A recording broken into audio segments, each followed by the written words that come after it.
Hello.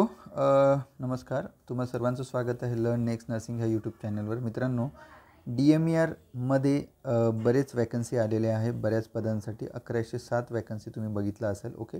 आता याच्यामध्ये बऱ्याच लोकांचे फ्रिक्वेंटली आस्क क्वेश्चन म्हणजे भरपूर क्वेश्चन्स होते, ते याच्यामध्ये आपण कवर करूया की तुमचे जे प्रश्न होते बऱ्याच लोकांचे ते मी बऱ्याच मला कॉल आले, मला मेसेजेस आले, तर ते मी याच्यामध्ये तुम्हाला सांगण्याचा प्रयत्न करेन. तर प्लीज व्हिडिओला शेवटपर्यंत व्यवस्थित बघा म्हणजे तुम्हाला कळेल. ओके. सर्वात पहिला क्वेश्चन होता की सर DMERमध्ये हॉस्पिटल्स किती आहेत. ओके.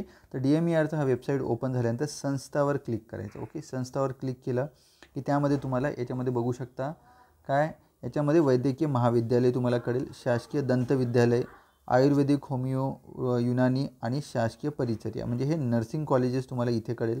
आणि हे मेडिकल कॉलेजेस, डेंटल कॉलेजेस आणि होमिओपॅथी आणि युनानी आणि आयुर्वेदा कॉलेज तुम्हाला इथे माहिती पडेल. ओके. याच्यावर क्लिक केलं. ओके. वैद्यकीय महाविद्यालय, तर वैद्यकीय महाविद्यालय महाराष्ट्रात किती आहे तर याच्यामध्ये तुम्हाला दिसू शकतं की वैद्यकीय महाविद्यालय महाराष्ट्रामध्ये आता याच्यामध्ये नंबर 1 नंबर 2 ह्या पद्धतीने तुम्ही बघू शकता की बघा याच्यामध्ये बरेच हॉस्पिटल तुम्हाला दिसेल. जे आहे त्याच्यानंतर आहे GT हॉस्पिटल आहे, जे हॉस्पिटल. ओके. त्याच्यानंतर एक शासकीय ठाणेमध्ये शासकीय वैद्यकीय महाविद्यालय अंबरनाथ. ओके. इथले एक. त्याच्यानंतर अलिबागचं जिल्हा रुग्णालय जे आहे ते मेडिकल कॉलेज झालेलं आहे. ओके. शासकीय वैद्यकीय महाविद्यालय झालेलं आहे. ओके. त्याच्यानंतर आहे शासकीय वैद्यकीय महाविद्यालय अंबरनाथ. त्याच्यानंतर रत्नागिरीचं जे कॉलेज आहे, त्याच्यानंतर सिंधुदुर्गचं कॉलेज आहे. असे टोटल तुम्ही बघाल तर टोटल तुम्हाला 35 कॉलेजेस तुम्हाला बघायला मिळेल. ओके. टोटल मेडिकल कॉलेज सध्या तुम्हाला किती दिसतात, 35 मेडिकल कॉलेजेस. आता सगळे म्हणतील की नाही सर हे मेडिकल कॉलेज झाले. बघा आता मेडिकल कॉलेज, ओके, हे मेडिकल कॉलेजेस झाले. ओके. आता मेडिकल कॉलेजेसलाच सोबत तुम्हाला एक वेगळी इन्स्टिट्यूशन भेटतात, सुपर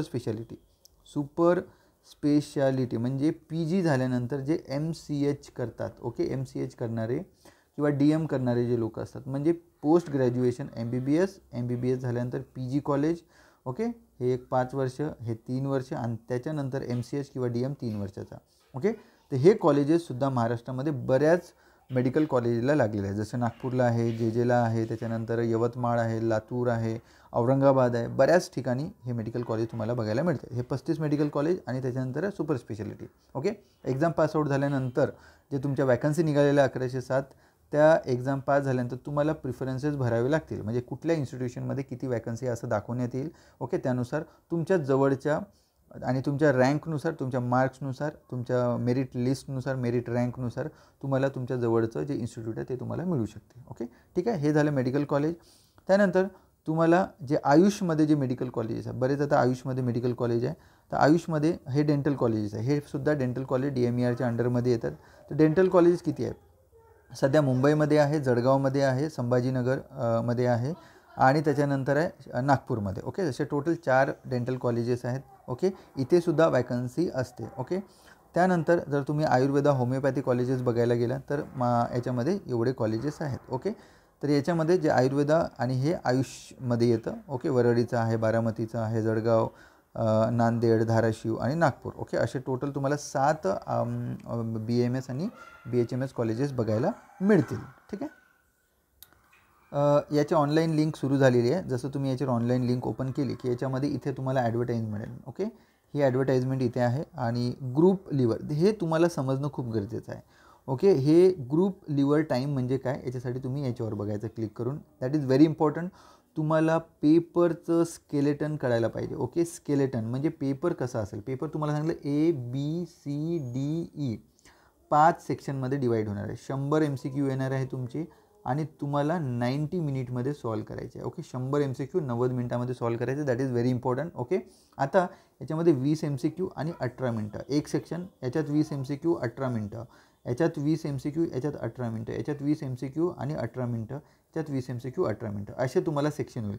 पहिलंच जसं तुम्ही स्क्रीनवर गेलात, पेपर सोडवायला गेलात की तुम्हाला हा सेक्शन ओपन होईल. हा सेक्शन तुम्हाला 18 मिनटामध्ये 20 MCQ सॉल्व करायचे. जरी तुमचे 10 मिनटात MCQ झाले तरीसुद्धा तुम्हाला सेक्शन Aवरच बसावं लागेल. तुम्हाला Bवर जाता येणार नाही. ओके. जेव्हा 18 मिनटं संपतील त्याच्यानंतर तुम्हाला सेक्शन Bला जाणार. ओके. जेव्हा तुम्ही सेक्शन Bला जाणार आहे त्यावेळी पुन्हा तुम्ही रिटर्न सेक्शन Aला परत येऊ शकणार नाही. ओके. लक्षात ठेवा.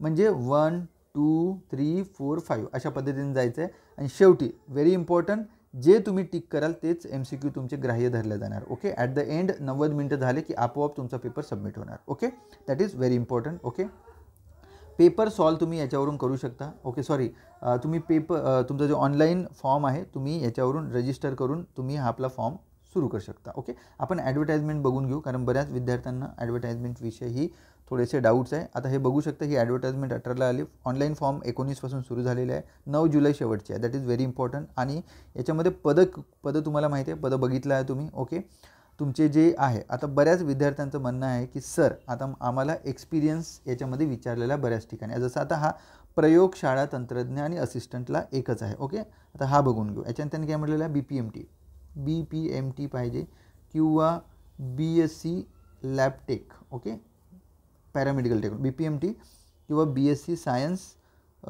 आणि फिजिक्स केमिस्ट्री बायोलॉजी और डिप्लोमा म्हणजे DMLT. ओके, हे सुद्धा चालेल. आणि तुमचं रजिस्ट्रेशन असायला हवं महाराष्ट्र पॅरामेडिकल काउन्सिलसोबत. Okay, that is very important. Okay, आणि यांनी हा जो पॉईंट आहे 3 नंबरचा बऱ्याच विद्यार्थ्यांना कळाला नाही. Preference shall be given to candidate having minimum 1 experience. Okay, तर बाळांनो, ज्यांच्यामध्ये सुद्धा हा 3ऱ्या नंबरचा पॉईंट लिहिलेला आहे, सगळे टेक्निशियन, एक्सरे असो, लॅब असो, ECG असो, सगळे टेक्निशियन, कुणालाही त्यांनी काय म्हटलं, प्रिफरन्स गिवन टू. बट जेव्हा तुमची CBT होईल, CBTमध्ये व्हेरी इम्पॉर्टंट, CBTमध्ये जर समजा 100 पैकी, आता हे तुम्हाला सांगितलं मी 100 मार्काचा पेपर आहे, तर 2 मार्क प्रत्येकाला मिळणार आहे, म्हणजे 200 मार्काचा पेपर झाला. तर समजा तुम्हाला 150 मार्क मिळालेले आहे. ओके, आणि दुसऱ्या कॅन्डिडेट 140 मार्क्स मिळाले आहे. ओके, हा 150वाला तुम्ही आहात आणि तुम्हाला कुठलाही एक्सपिरियन्स नाही, बट याला 3 वर्षाचा एक्सपिरियन्स आहे लॅब टेक्निशियनचा. बाबांनो, हा जरी याला एक्सपिरियन्स असो पण हा वरती जाऊ शकणार नाही, कारण इथे फक्त तुमच्या CBTच्या याच्यावर तुमचं काय होणार, सिलेक्शन होणार. That is very important. Okay, म्हणजे तुमचे CBTच्या मार्कवर तुमचं सिलेक्शन होणार आहे, ना की तुम्हाला 140 मार्क आहे बट तुम्हाला 2 वर्षाचा एक्सपिरियन्स आहे म्हणजे तुम्हाला नंबर 1 रँक येईल असं नाही आहे. तुमच्या CBTच्या मार्क्सवरच number 1, number 2, number 3 rank decide होईल.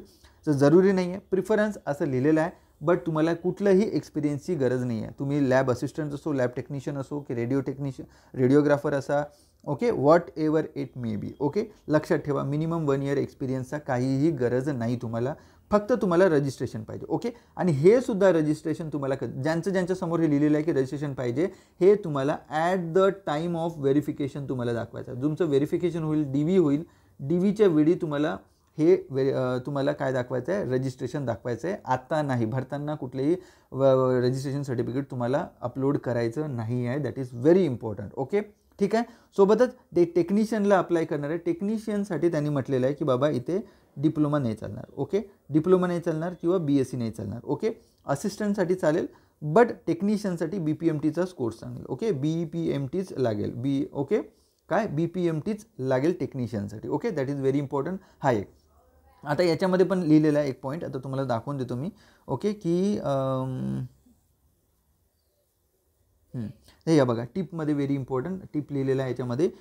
याचे जे प्रयोगशाळा सहाय्यक तंत्रज्ञ, क्षकिरण आणि तंत्रज्ञ, ECG तंत्रज्ञ यांच्यासाठी महाराष्ट्र पॅरामेडिकल काउन्सिलची 2011 नुसार नोंदणी असणं गरजेचं आहे आणि कागदपत्र पडण्याच्या वेळी सादर करणे बंधनकारक राहील. Okay, that is very important point. Okay, तसेच भौतिकोपचार म्हणजे फिजिओथेरपिस्ट, डेंटल टेक्निशियन आणि फार्मासिस्ट याकरिता त्या परिषदेच्या कायद्यानुसार नोंदणी प्रमाणपत्र आवश्यक असणार आहे पडताळणीच्या वेळी. ओके, सगळ्यांना कुठल्याचे असो, जे रजिस्ट्रेशन सर्टिफिकेट त्यांनी सरळ म्हटलेलं आहे की तुम्ही कुठल्याही फॉर्मचे असो, रजिस्ट्रेशन तुम्हाला व्हेरिफिकेशनच्या वेळी दाखवायचं आहे. व्हेरिफिकेशनच्या वेळी तुमच्याकडे ओरिजिनल तुम्हाला लागेल. That is very important. Okay, ठीक आहे. मॅक्सिमम एज 38 वर्ष ओपनसाठी, ओपन आणि ओपनच्या कॅटेगरीसाठी, आणि बाकी जे मागासवर्गीय त्यांच्यासाठी 43 वर्षापर्यंत तुम्ही फॉर्म भरू शकता. ओके, आता बरेच विद्यार्थ्यांनी म्हटलं की सर आम्ही गव्हर्नमेंट एम्प्लॉई आहे, ऑलरेडी मी असिस्टंट म्हणून काम करतो, आता मला टेक्निशियनचा फॉर्म भरायचा आहे, तर मला गव्हर्नमेंटचं एज रिलॅक्सेशन आहे का? तर बाळांनो, इथे कुठेही गव्हर्नमेंट एम्प्लॉईसाठी एज रिलॅक्सेशन दिलेलं आहे असं लिहिलेलं नाही आहे. बट तुम्हाला सांगू इच्छितो, जर तुम्ही गव्हर्नमेंट एम्प्लॉई आहे आणि ह्या एज ग्रुपमध्ये जर बसत नसाल तुम्ही 43 इयर्सपर्यंत, तर तुम्ही फक्त फॉर्म भरून बघा. फॉर्म भरताना जर ॲक्सेप्ट झालं तर that is very important, acceptable आहे, अदरवाईज नाही आहे. ओके, हे तुम्ही लक्षात ठेवा. त्यानंतर दुसरं, आता हे एक व्हेरी इम्पॉर्टंट, जे व्यावसायिक चाचणी म्हणजे हे बाकीच्या जेवढे पद आहे त्यांच्यासाठी. ओके, हे बघा तुमच्यासाठी पदं, आता तुम्हाला मगाशी सांगितलं की तुम्हाला 90 MCQ येणार आहे. ओके, 100 MCQ येणार आहे. ओके, इंटू प्रत्येकाला 2 मार्क, निगेटिव्ह नाही आहे इथे, आणि 90 मिनिटामध्ये तुम्हाला पेपर सॉल्व्ह करायचा आहे. ओके, तर बघा group A, group B, group C, group D, group E. Okay, याच्यामध्ये तुम्हाला समजणं गरजेचं आहे, जे पण तुम्ही टेस्ट सिरीज देताय, जे पण गोष्टी देताय, याप्रमाणे तुम्ही हे करायचं. This is group lever. Okay, group lever म्हणजे त्यांनी असं म्हटलेलं आहे की कुठलाही ग्रुप हार्ड नको, ए बी सी डी. त्यांनी सगळ्या ग्रुपला इक्वली हार्ड जे आहे ना ते त्यांनी करण्याचा प्रयत्न केलेला आहे. ओके, 15 मराठीचे येणार आहे, इंग्रजीचे 15 येणार आहे, जनरल नॉलेज लॉजिकल ॲबिलिटीचे 30 म्हणजे 15-15, आणि टेक्निकल डोमेन म्हणजे तुमच्या सब्जेक्टचे रिलेटेड फक्त 40 MCQ येणार. That is very unfair with the आपले जे मेडिकल स्टुडंट आहे त्यांच्या सोबत हे खूपच अनफेअर आहे. ओके, DHSमध्ये तुम्हाला माहिती आहे की 80 तुमचे टेक्निकल होते, 20 नॉन टेक्निकल होते. आपल्याला क्लर्क बनायचं आहे की आपल्याला हॉस्पिटलमध्ये काम करायचं, आय डोंट नो, बट हे एक advertisement, this is not acceptable. But आता वी आर नथिंग. ओके, जे त्यांनी दिलेले आहे त्या पद्धतीने आपल्याला अभ्यास करावा लागेल. बऱ्याच विद्यार्थ्यांनी मला फोन केला की सर हे दिस इज अनफेअर आहे. ओके, अनफेअर आहेच. ओके, तुम्हाला करायचं तर 60 तुम्ही मेडिकलचे क्वेश्चन द्या तुमच्या पदाची, आणि 40 तुमचे नॉन नर्सिंगचे ठेवू शकता. तुम्हाला जर इंटेलेक्टच चेक करायचं आहे, इंटेलेक्च्युअल ॲबिलिटीज चेक करायची आहे, तुम्ही 40 MCQ देऊ शकता. हा पॅटर्न इज ओके, ॲक्सेप्टेबल आहे. But this is unacceptable. But what to do, it's a government नियम आहे, त्याच्यानुसार ते आपल्याला चालावं लागेल. ओके, तर पहिल्या सेक्शनमध्ये 20 MCQ येणार आहे. त्याच्यातले 3 तुमचे मराठीचे, 3 इंग्रजीचे, आणि 6 तुमचे जनरल नॉलेज आणि लॉजिकल ॲबिलिटी, आणि 8 तुमच्या पदाची निगडीत जे टेक्निकल डोमेन आहे. ओके, लक्षात ठेवा 18 मिनिट झाल्यावरच हा सेक्शन ओपन होईल. हा 18 झाल्यानंतर हा. लक्षात ठेवा एकदा समोर गेल्यानंतर पुन्हा तुम्ही बॅकवर्ड येऊ शकत नाही. हे एक सर्वात इम्पॉर्टंट तुम्हाला समजण्यासारखं आहे, समजावं लागेल. That is very important. Okay, ठीक आहे. अशाच पद्धतीनं आणि ॲट द शेवटी तुमचं पेपर आपोआप सबमिट होईल. ओके, बघा किती पैसे लागणार आहे. 1000 रुपये तुमच्या ओपनच्या कॅन्डिडेटसाठी फॉर्म भरायसाठी, आणि बाकीचे जेवढे कॅटेगरी आहे सगळ्यांना 900 रुपये लागणार आहे. ओके, हे पेपर नॉन रिफंडेबल असणार. आता एक्झाम कधी होईल? एक्झाम होईल हे ऑगस्ट. Okay, August. ओके, ऑगस्टमध्ये एक्झाम होईल. ओके, ऑगस्टच्या फर्स्ट वीकमध्ये मोस्ट प्रॉब्ली एक्झाम होऊ शकते. ओके, ऑगस्टच्या फर्स्ट वीकमध्ये आपण चलो की बाबा ऑगस्टच्या फर्स्ट वीकमध्ये मॅक्सिमम चान्सेस आहे परीक्षेचे. ठीक आहे, तो होप सो. जर व्हिडिओ आवडला असेल तर प्लीज लाईक करा, मॅक्सिमम शेअर करा तुमच्या मित्रांपर्यंत. ओके, लवकरच भेटूया पुन्हा एका नव्या व्हिडिओसोबत. तोपर्यंत धन्यवाद. जय हिंद.